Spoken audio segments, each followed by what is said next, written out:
Bueno, pues hemos llegado al final del tema de equilibrio químico. Antes de ver esta última parte, tendrás que tener muy claro qué es un equilibrio, que existen equilibrios homogéneos y heterogéneos, o qué quiere decir una constante de equilibrio.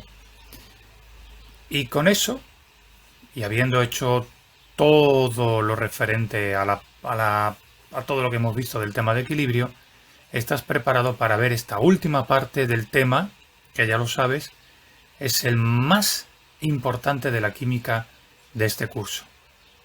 Comenzamos.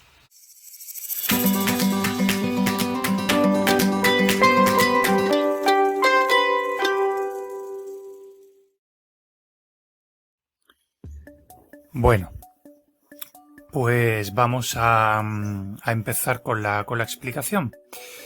Lo que vamos a ver lleva por título El principio de Le Chatelier. Vamos a recordar brevemente qué es el equilibrio químico. Si recuerdas, una reacción química, los reactivos se transforman en productos. Una de las formas que teníamos para visualizar eso era que los reactivos chocan, se golpean, y si el choque era eficaz, tenía una orientación adecuada y la velocidad a la que se movían las partículas era lo suficientemente alta, es decir, tenían una elevada energía cinética, se podían romper los enlaces de los reactivos y al soltarse los átomos volver a unirse formando productos nuevos y diferentes. Como se puede comprobar fácilmente, si la cantidad inicial de reactivos es muy grande, los choques serán muy grandes y los productos se formarán a gran velocidad. Recuerda que al principio la velocidad de transformación de los reactivos en productos es muy alta y a medida que se van formando productos y van desapareciendo los reactivos, esta velocidad va bajando y es cada vez más bajita. Recuerda también que los productos de la reacción, una vez que se empiezan a formar, pueden también chocar entre sí, pueden también romperse sus enlaces si la orientación y la velocidad es la adecuada, y se pueden volver a transformar en reactivos. Pero al contrario que los reactivos, como al principio no suele haber producto, la velocidad inicial es cero, y a medida que va apareciendo producto, esa velocidad de transformación de los productos en reactivos, la velocidad inversa de la reacción tal como la escribimos, va creciendo. La directa de reactivos en productos va bajando y la inversa de de productos a reactivos va subiendo hasta que llegan a un punto en donde se encuentran, y en ese momento en el que se encuentran ambas velocidades, si a la misma velocidad que se forma reactivo el producto se transforma, a la misma velocidad que se forma el producto se transforma en reactivo, tendremos que ambas velocidades se van a mantener ya siempre constantes, y ese es el punto de equilibrio químico que nosotros estudiamos en los apartados anteriores. Claro, en ese momento las concentraciones de reactivos y productos ya no cambian y se mantienen constantes.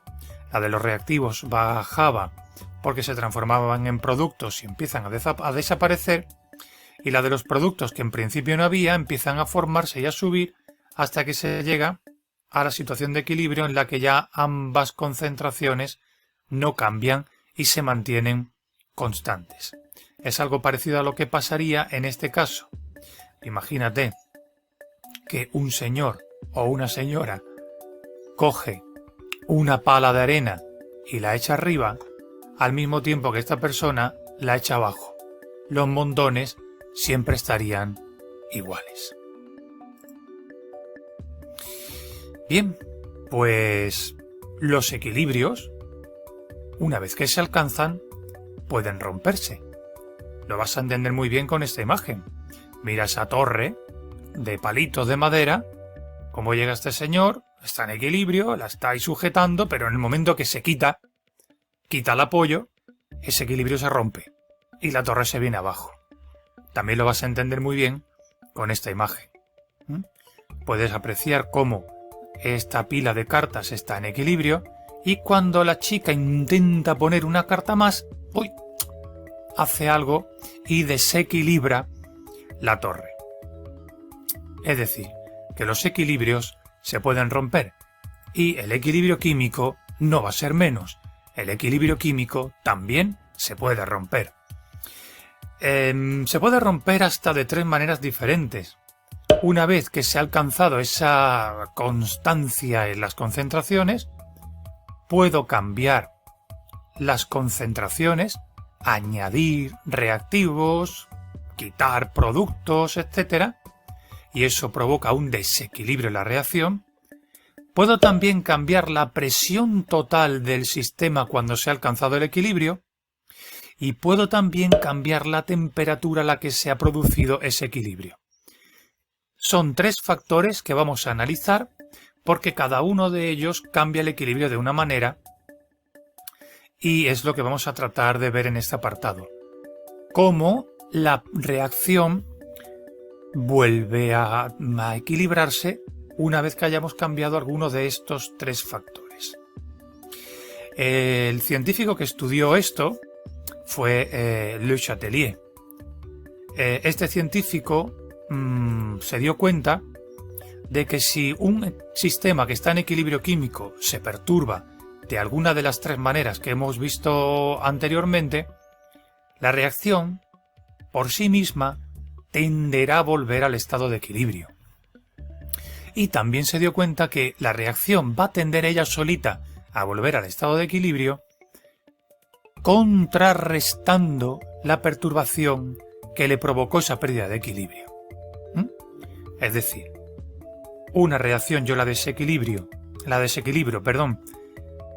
cambiando la concentración, cambiando la presión total o cambiando la temperatura, y el sistema desequilibrado va a tender a volver al equilibrio haciendo justamente lo contrario a lo que provocó su perturbación.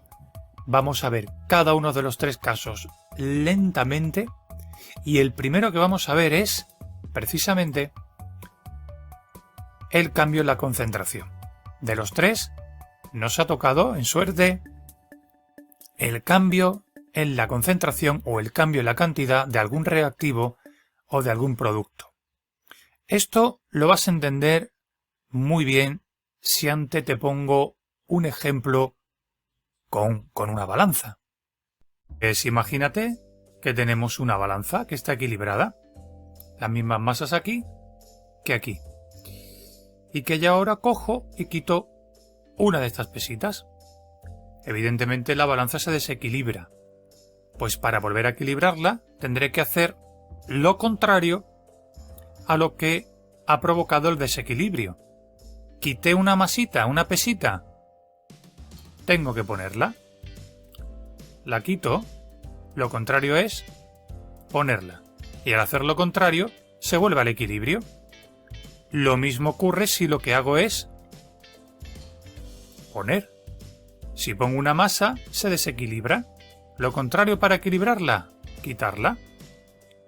Si la pongo, lo contrario es quitarla para volver al estado de equilibrio.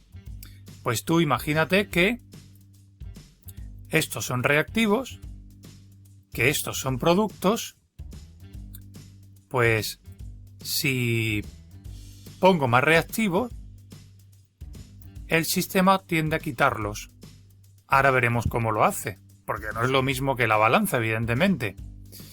Y si yo quito un producto, el sistema tenderá a ponerlo, que tampoco es tan simple como la balanza. Veremos ahora cómo una reacción química hace estos cambios. Pues bien, igual que ocurre en la balanza, En la reacción química va a pasar algo parecido. Imagínate que la perturbación consiste en, una vez que la reacción está en equilibrio y las concentraciones tanto de los reactivos como de los productos se mantiene constante a lo largo del tiempo, que en ese momento yo añado más reactivo. Desde fuera del reactor pongo más reactivo cuando la reacción estaba en equilibrio. Esa sería nuestra perturbación. Según Le Chatelier, el sistema, al desequilibrarse, tiende a volver al equilibrio contrarrestando la perturbación que le provocó el desequilibrio. Poner un reactivo. Lo contrario es quitar el reactivo, igual que hacíamos en la balanza. Ponía una masa, tenía que quitarla para que volviese al equilibrio. Si pongo un reactivo, hay que quitarlo para volver al equilibrio. Pero claro, en la balanza era muy sencillo. En la balanza cogíamos la masa y la quitábamos. Pero si yo meto dentro del reactor un reactivo, más cantidad de reactivo, no consiste en que yo meta la mano y lo saque, sino que se va a eliminar ese reactivo de la manera en la que la reacción, entre comillas, sabe quitar reactivo, que es reaccionando para convertirse en producto. Es decir, que lo que va a pasar es que vamos a añadir más reactivo y ese reactivo se va a transformar en producto. Fíjate, por ejemplo, hasta que lleguemos otra vez al equilibrio, fíjate, por ejemplo, en esta reacción. En la reacción donde el monóxido de nitrógeno reacciona con oxígeno para dar dióxido de nitrógeno. Imagínate que estas son las concentraciones de monóxido de nitrógeno de uno de los reactivos, del otro reactivo y del producto una vez se ha llegado al equilibrio. Y que en ese momento adiciono oxígeno. Le doy una subida a la concentración de oxígeno.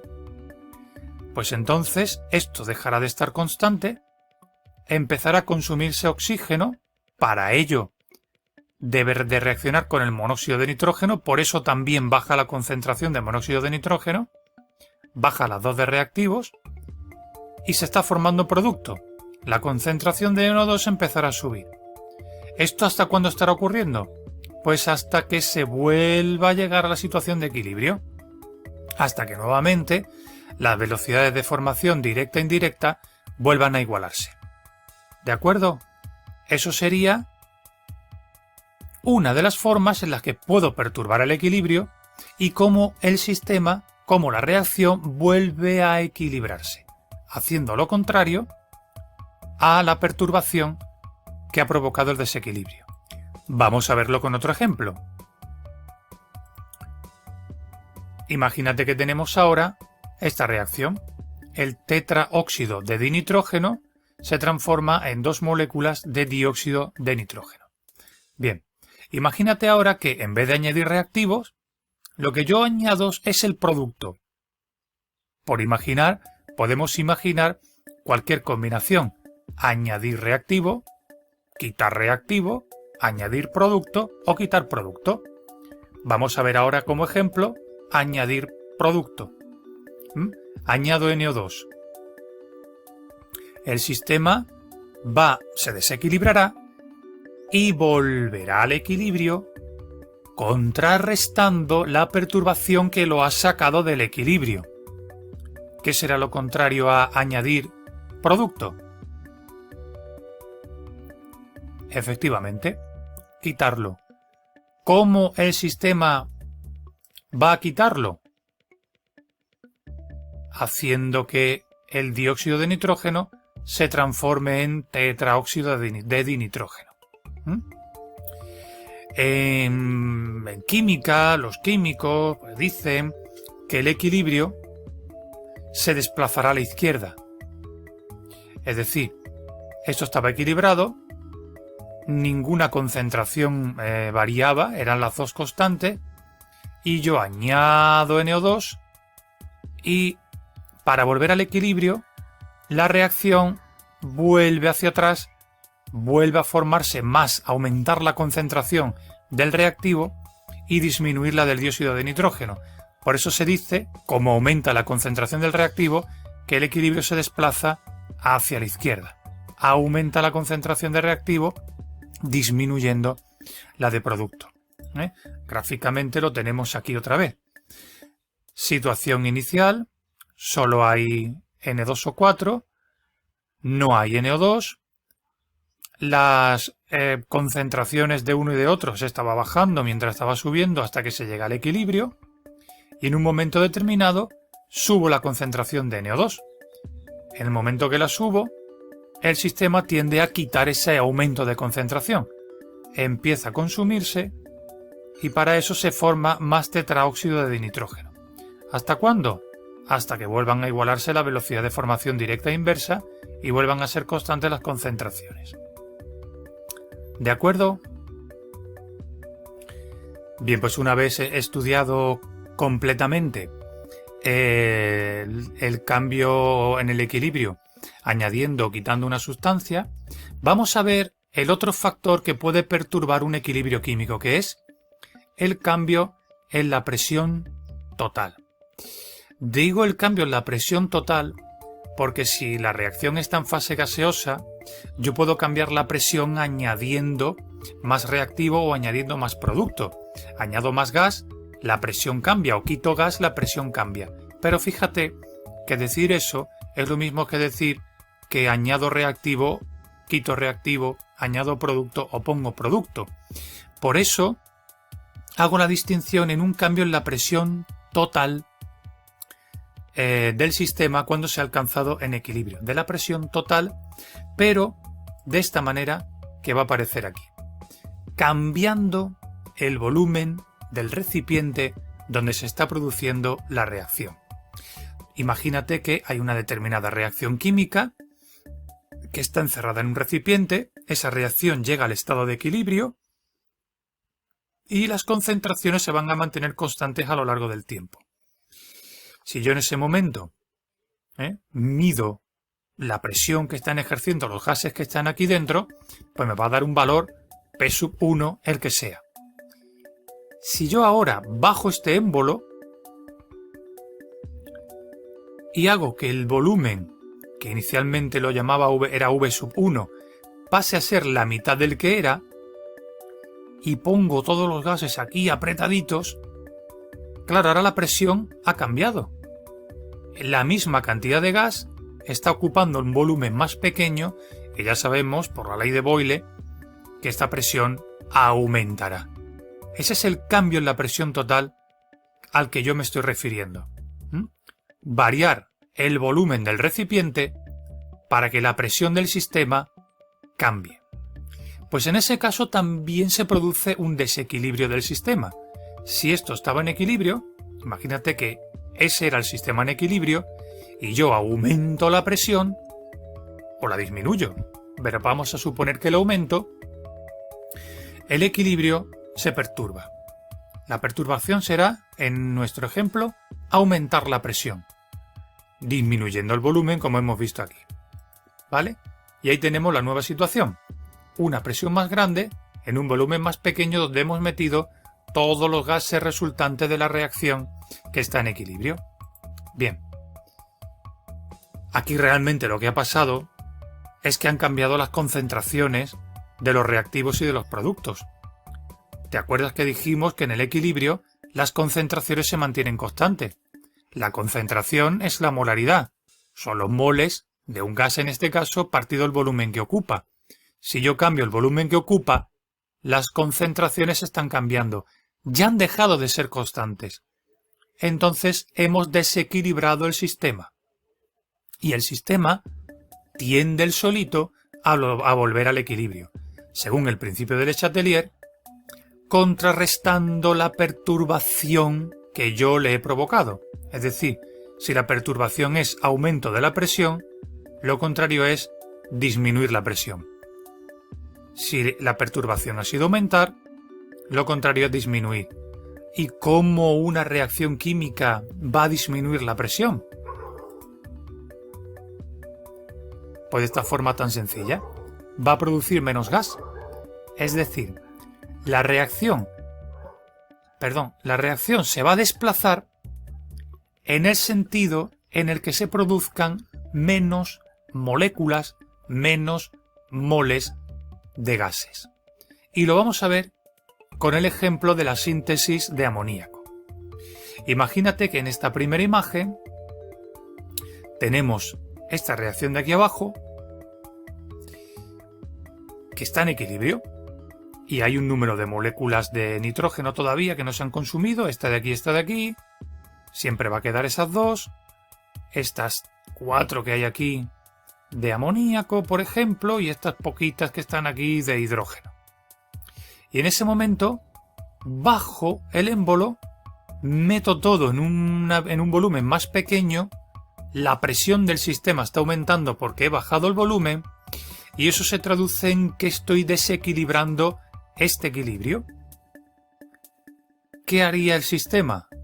Volver el sólido al equilibrio. Como la perturbación ha sido aumentar la presión, aquí tiene que disminuirse la presión y se tiene que formar menos moléculas de gas. Si miras aquí, tenemos una molécula de nitrógeno y 3 moles o 3 moléculas o moles de hidrógeno en los reactivos y se transforman en 2 moléculas de amoníaco. Esta síntesis lleva a que haya menos partículas de gas golpeando las paredes del recipiente. Es decir, que pasar de reactivos a productos haría que hubiese menos moléculas de gases y por lo tanto la presión fuese menor. ¿Qué quiere esto decir?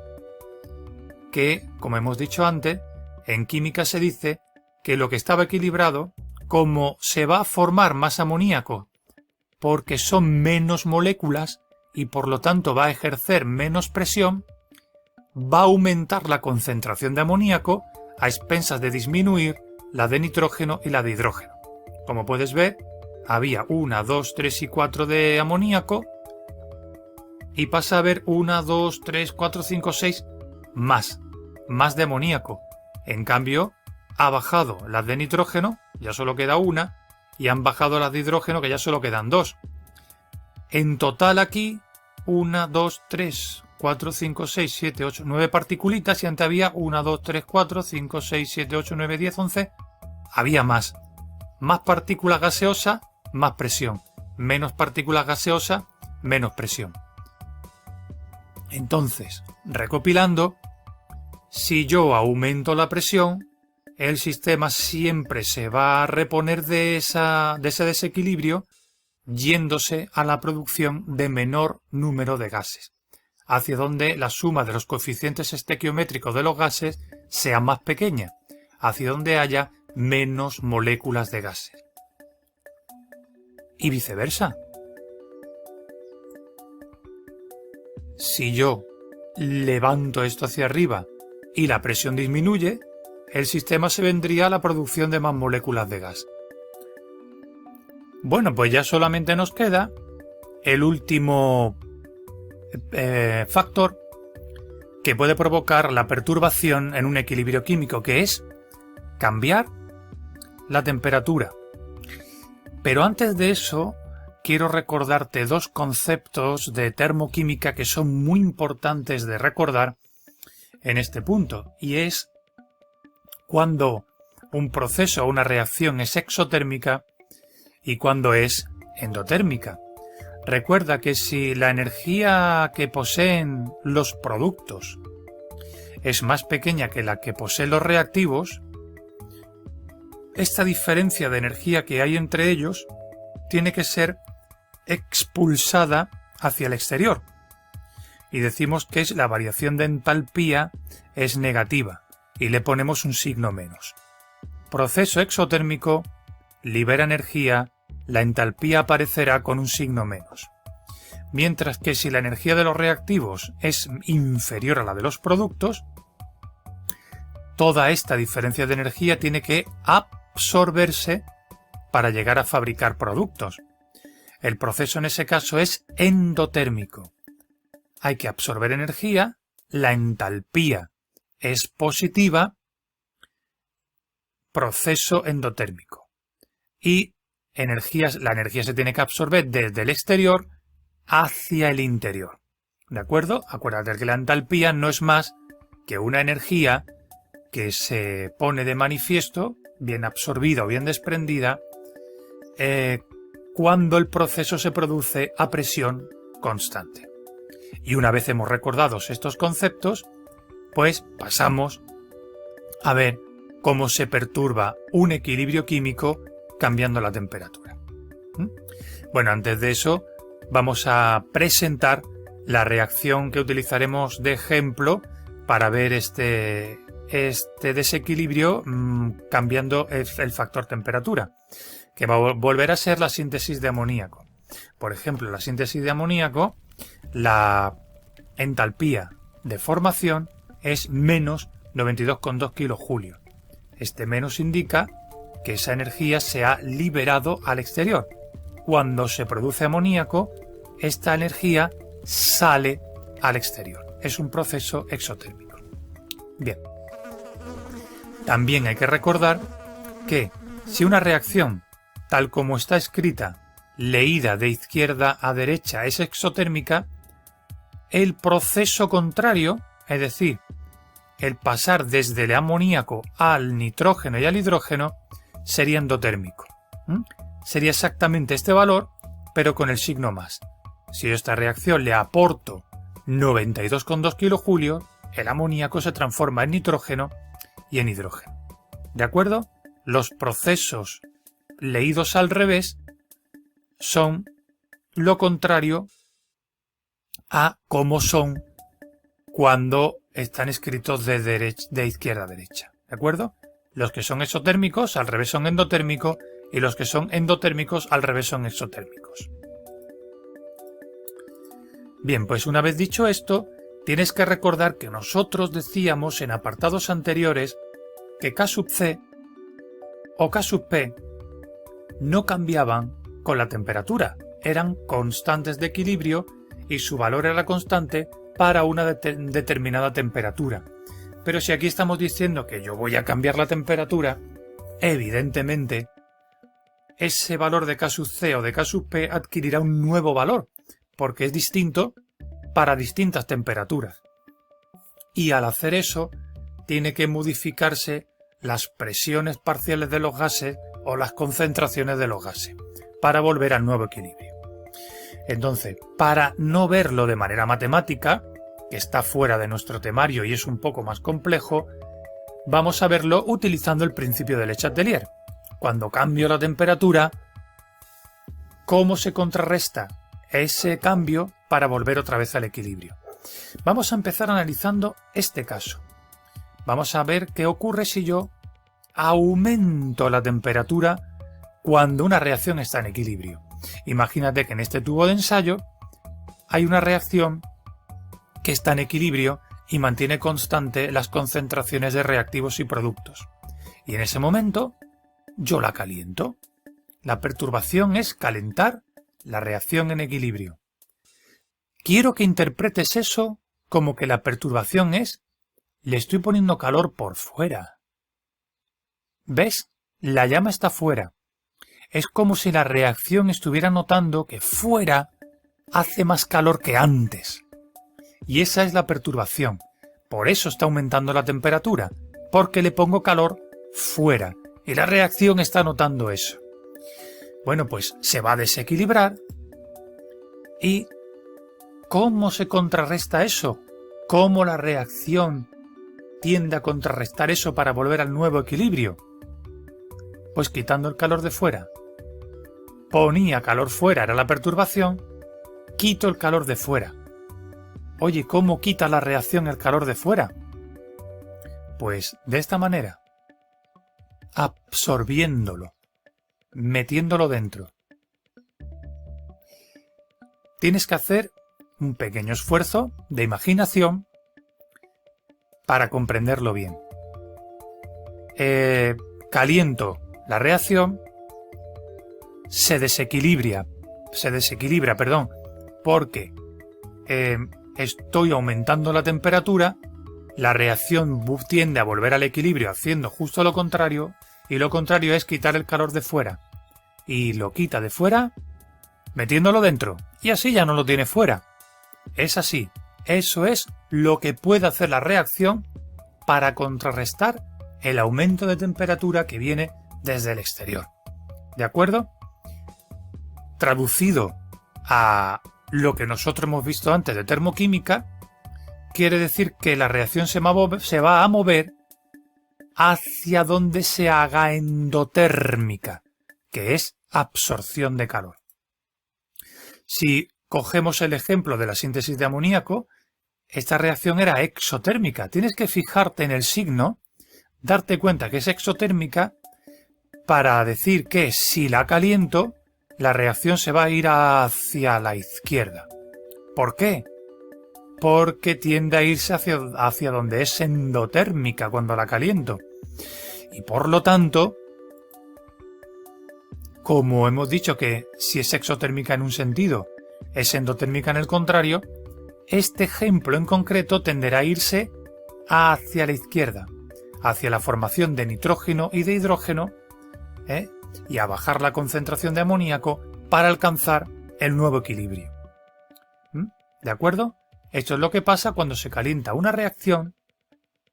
Siempre se va a desplazar en el sentido en el que se haga endotérmica hasta alcanzar el nuevo equilibrio. En este caso, hacia la izquierda, porque la reacción es exotérmica. Vamos a ver qué ocurre si la perturbación es la contraria. Aquí dentro hay una reacción y yo la meto en un sitio que está más frío. Y la meto dentro, puede haber hielo, por ejemplo, aquí, y la reacción empezará a enfriarse, empezará a perder calor.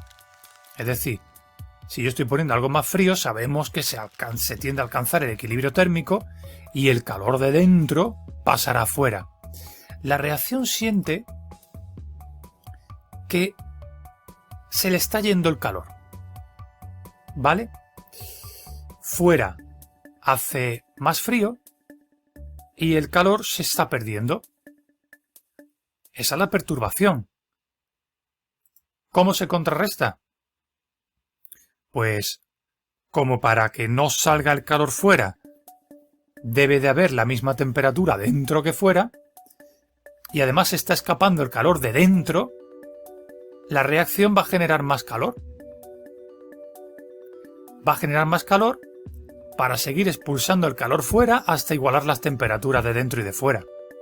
Es decir, si yo enfrío poniendo algo de menos temperatura fuera, lo contrario será poner más temperatura fuera.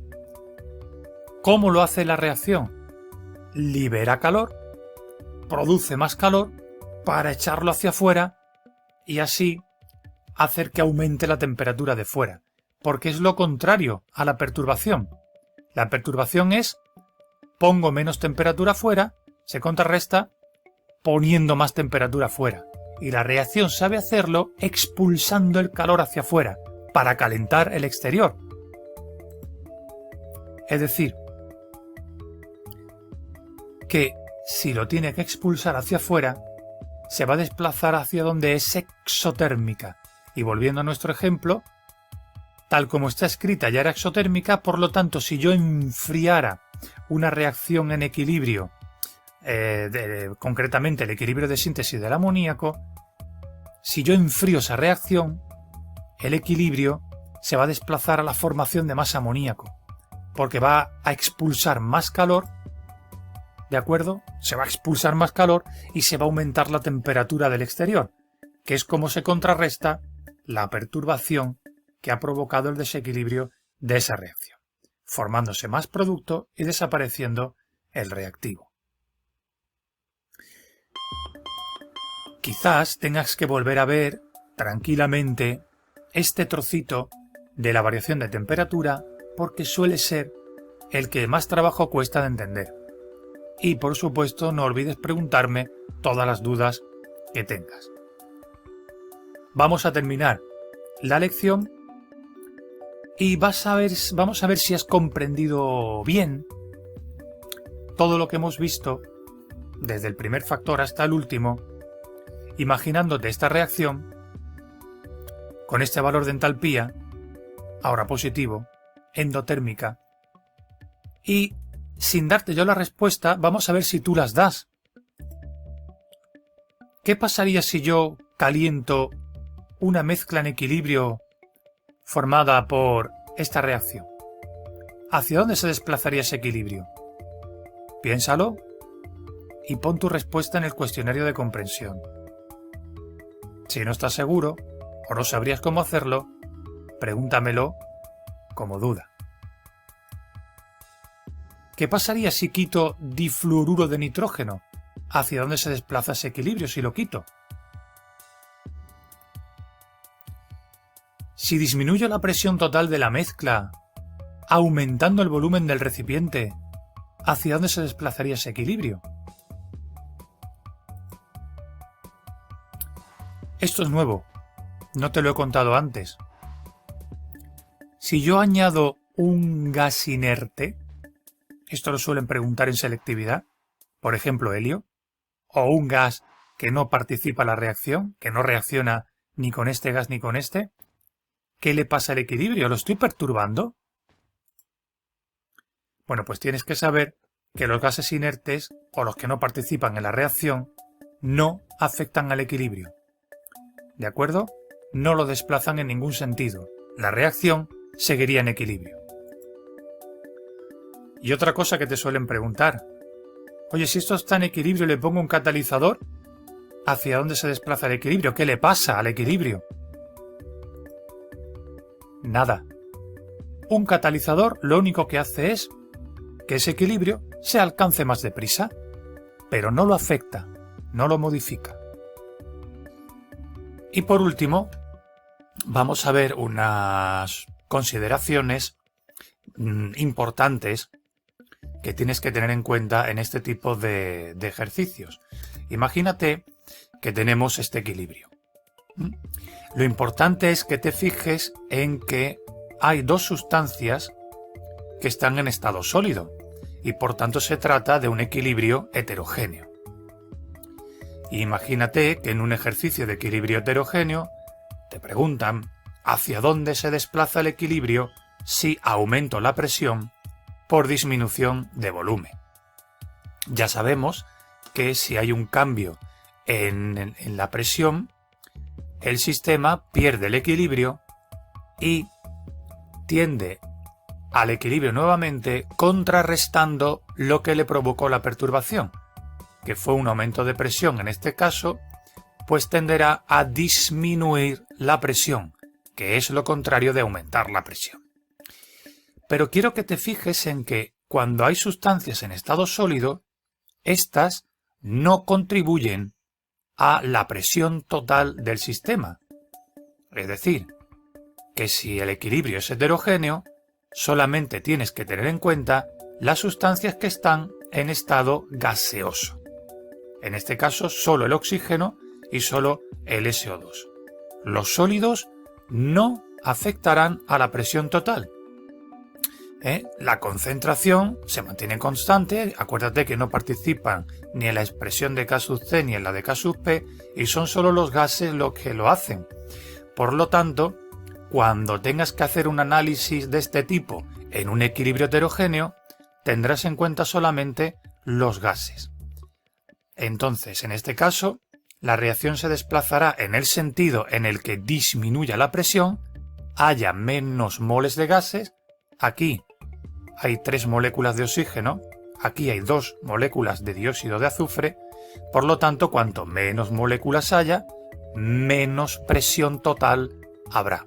Y por lo tanto, esta pregunta habría que responderla diciendo que el equilibrio se va a desplazar hacia la derecha, hacia la producción de SO2. Fíjate ahora en este otro ejemplo que ha salido aquí. Es otro equilibrio, pero ahora todo está en fase gaseosa. Vuelve a ser un equilibrio homogéneo.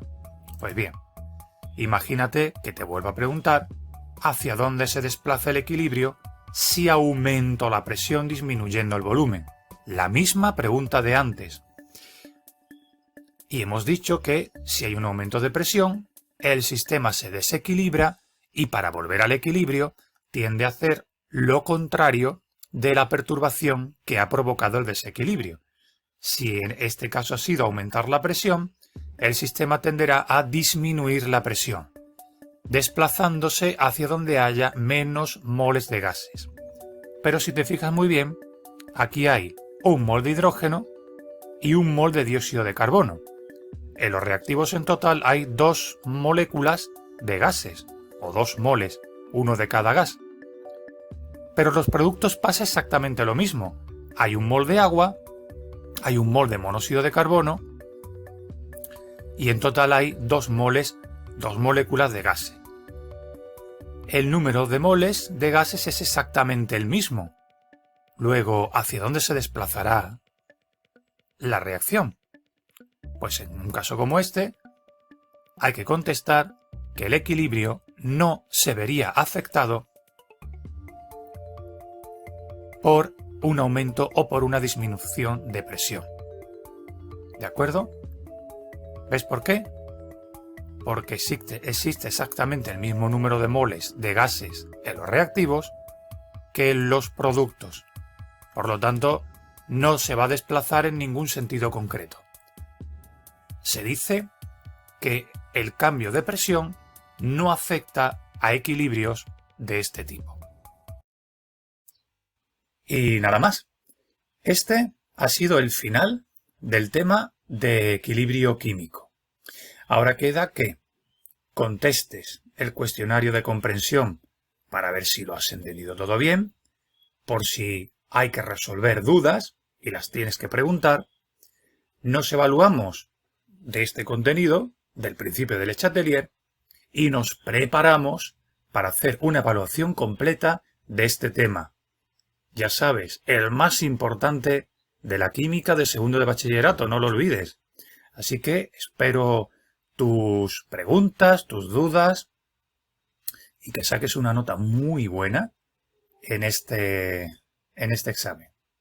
Nos vemos en el próximo vídeo.